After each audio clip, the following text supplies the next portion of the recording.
आणि या महिन्यामध्ये तुमचं भविष्य कसं आहे त्याचा आता आपण विचार करूया. मेष राशीच्या व्यक्तिमत्वाच्या दृष्टीने विचार केला असता हा महिना तुमच्या व्यक्तिमत्वाला अत्यंत चमकवणारा आहे असं आपण नक्कीच म्हणू शकतो. जातक घरासाठी काहीतरी नवीन एखादी चांगली खरेदी करू शकतो किंवा वाहनाच्या दृष्टीने विचार करू शकतो किंवा घरामध्ये नवीन फर्निचरची खरेदी या काळामध्ये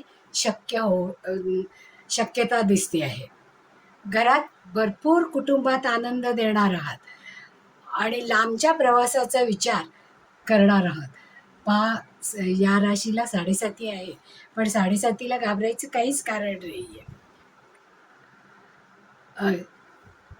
दूरचे प्रवास होतील आणि त्याच्यासाठी खर्चही करावा लागेल.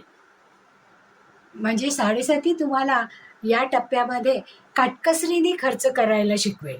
दिवाळी जरी असली तरी त्याच्याकरता होणारा खर्च हा आटोक्यात ठेवून पाहावा लागेल.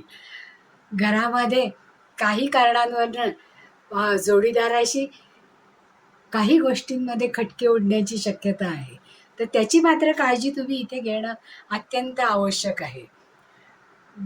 ज्याप्रमाणे तुम्हाला इन्कमच्या मध्ये वाढ होईल त्याचप्रमाणे खर्चाची सुद्धा तितक्याच प्रमाणात वाढ होणार आहे. मग तो खर्च करताना तुम्ही जपून करायला पाहिजे. अनपेक्षित खर्च जर निर्माण झाला, कारण प्रवासाला जायचं म्हणजे मग आपण आणखीन खरेदी वगैरे करतो, तर त्याच्यावर कंट्रोल ठेवायला हवा. आणि लांबच्या प्रवासामध्ये महत्त्वपूर्ण कागदपत्रांची काळजी घ्या की ज्याच्यामध्ये अडचणी निर्माण होणार नाही. आनंदाचा हा ठेवा तुम्हाला खूप काळ साठवून ठेवता येईल.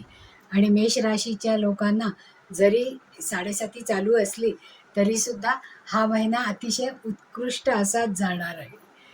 या व्यक्तींनी, मेष राशीच्या व्यक्तींनी जर उपासना करायची म्हटलं तर श्री गणेशाय नमः हा जप 108 वेळा तरी जपायला हवा. कारण मेष राशीच्या लोकांना ज्यावेळेस अडचणींचा सामना करावा लागेल त्यावेळेस गणपती त्यांच्या पाठीशी खंबीरपणे उभं राहील. जिथे तुम्ही काम करता तिथे 2-3 लोक तुम्हाला सहज मदत करतील. म्हणजे रजा मिळेल, त्याच्यासाठी प्रवासाची तयारी करण्यासाठी कोणीतरी मदत करू शकेल. म्हणजे सगळीकडे आनंदी आनंद राहील. दिवाळीच्या दृष्टिकोनातून हा महिना तुम्हाला खरोखरच आनंद आणि समाधान देऊन जाणार आहे.